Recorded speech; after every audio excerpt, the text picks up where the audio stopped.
Join with us. Let's get a move on and let's look local.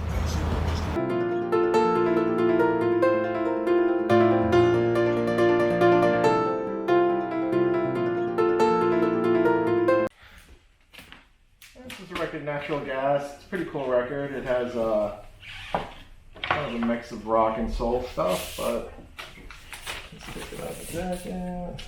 Cool little label.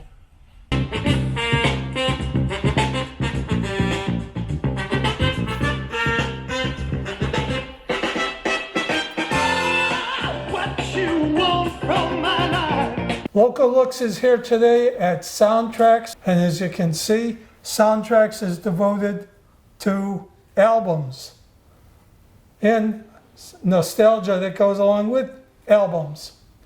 This is George, the owner. Hello. Proprietor, album enthusiast, collector. Yeah. He buys and sells albums. George, how did you get started collecting albums?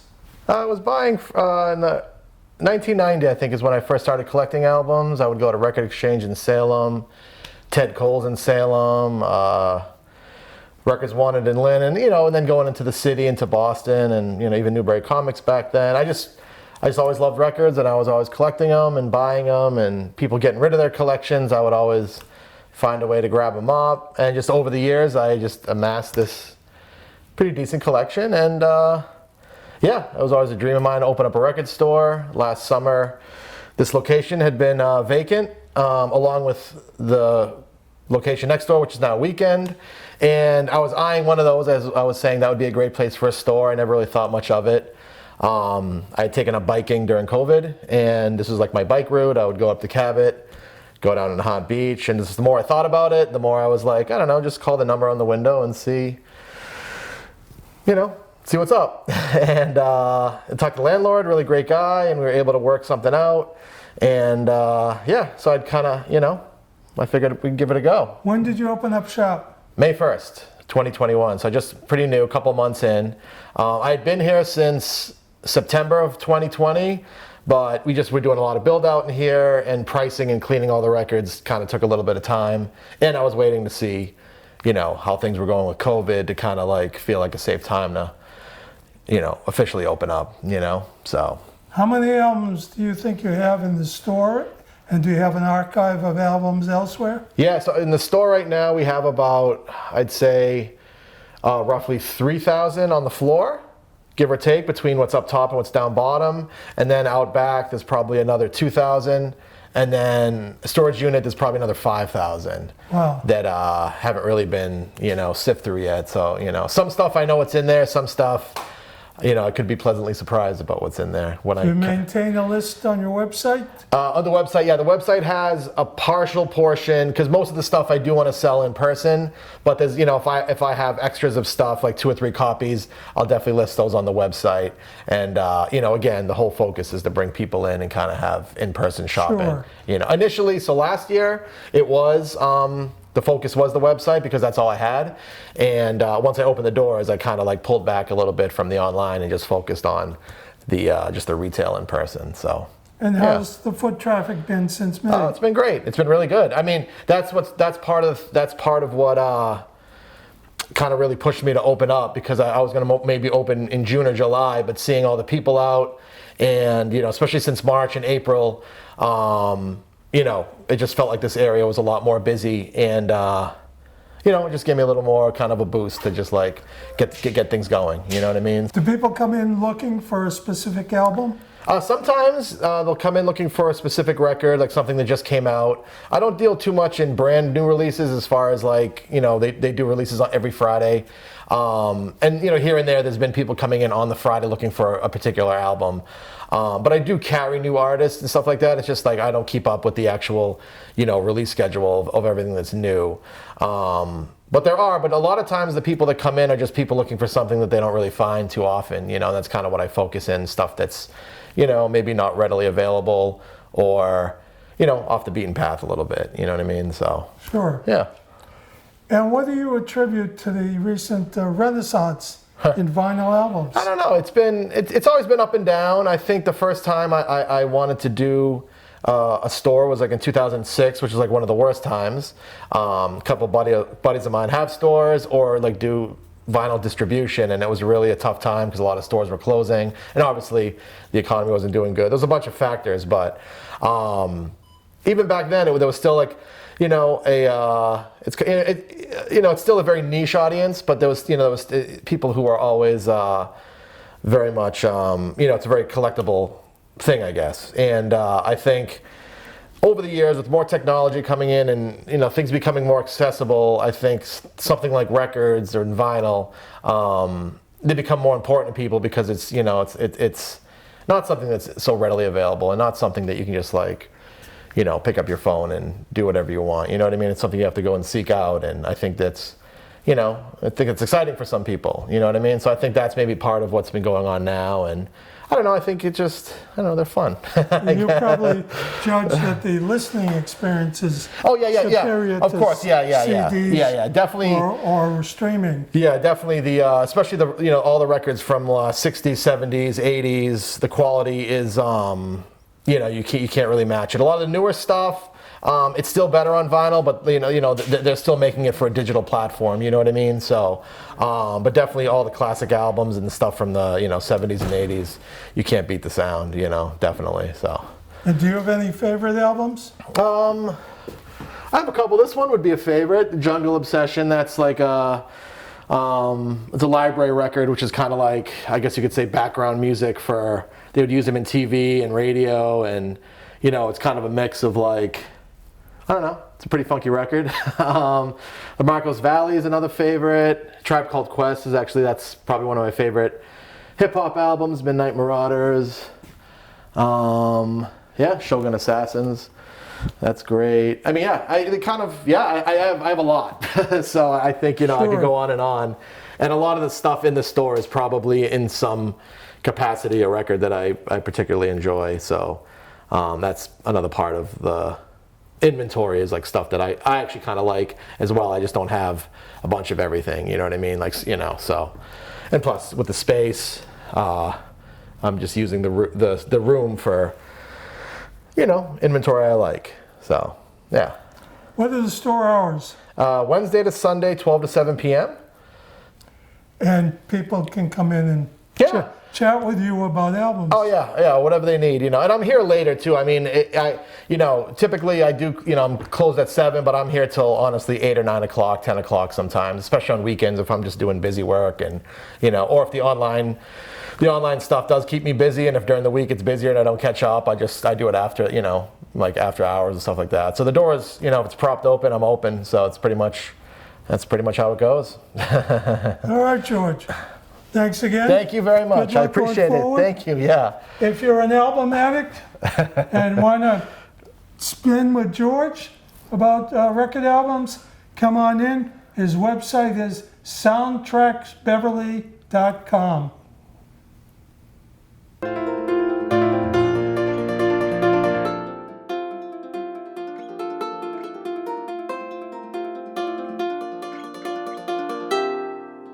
Local Looks is here now with Julie and Meg, the co-owners of Copper Dog Bookstore, Beverly's own bookstore that has been here since August of 2019.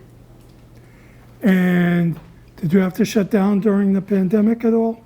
We did. We closed in mid-March and didn't open until September because we took advantage of the time to break open a wall and expand into this storefront as well as our original space. Yes, this used to be part yoga store, part clothing store, and part of the former Casa de Moda. It's now a great store with how many titles do you think you've amassed? We have at least 15 to 20,000 items in the store. That's a large quantity. That's great. And books. Let's talk about books. What have been people buying lately? So We're starting to shift into summer reading season. The local schools have gotten us all of our summer reading lists for the kids, and it's when we see a lot of parents coming in and grabbing their beach reads as well. So, Any particular titles? we picked out some to talk to you about Sure, today. that's fine. I picked a YA middle grade and an adult title. We picked Sal and Gabby Break the Universe, which is part of the Rick Riordan Presents line. It's great for kids that love Percy Jackson, kind of that mid elementary school, early middle school reader. Fun, inclusive kind of fantasy, but takes place in, our, here. So, do they actually break the universe? Yes. Oh, that's The sequel is how they fantastic. fix it. Okay, that sounds interesting. You Should See Me in a Crown is my YA pick for today. It is about a young woman who gets into her dream college, but finds out she did not get the scholarship she needs to be able to go, and decides to run for her town's prom queen because there's a scholarship opportunity offered that way, and bedlam ensues. And this was my favorite book of 2020. So this one came out last year, but it didn't get... 2020 was a rough year to be a book. It is Riot Baby by Tochi Buchi, which is... so hard to describe, and it's so good. It follows the course of a young black man's life through... lost my words. Through his childhood up into his adulthood and kind of the impacts of systematic racism. It is sci-fi fantasy. It's a near future dystopia. So there is some elements of otherworldliness involved via the main character's Kev's sister's journey.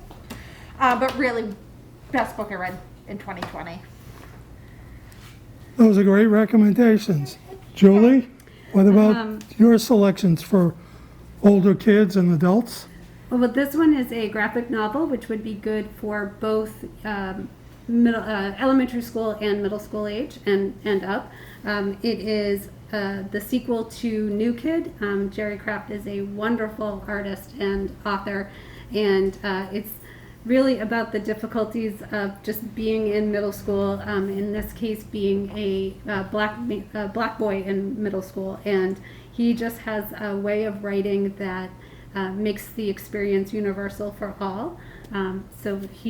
This is a wonderful book. For adults who like thrillers, this is Stacey Abrams' political thriller.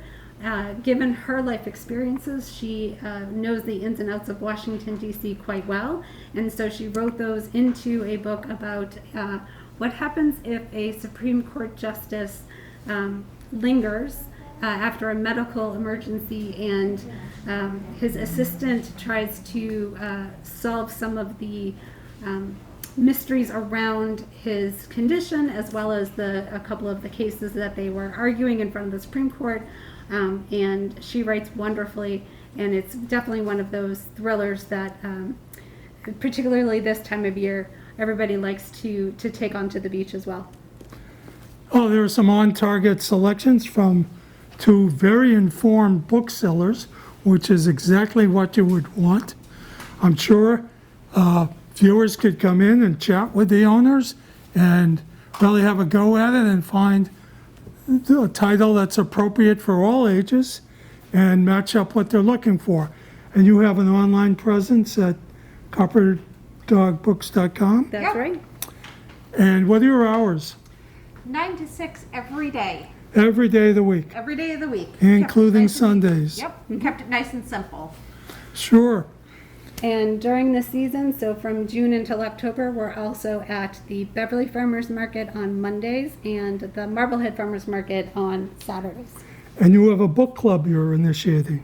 Yes, we do. It is a sci-fi fantasy book club, and the first title will be Chosen in the Beautiful, and we have a list of what the future selections will be on our website as well. All right. Any famous people coming in for book signings? Or not so famous book people? We've got a couple scheduled at the farmers markets. Our next confirmed in-person event is actually in October. We'll be at the Merrimack Valley Halloween Book Festival at the Haverhill Public Library. Is our first confirmed in-person event. Sounds neat. It's great. Okay. Well, thanks again. That's a wrap here at Copper Dog Bookstore, and you're welcome in any day of the week. Come in and read, folks. Come in and read.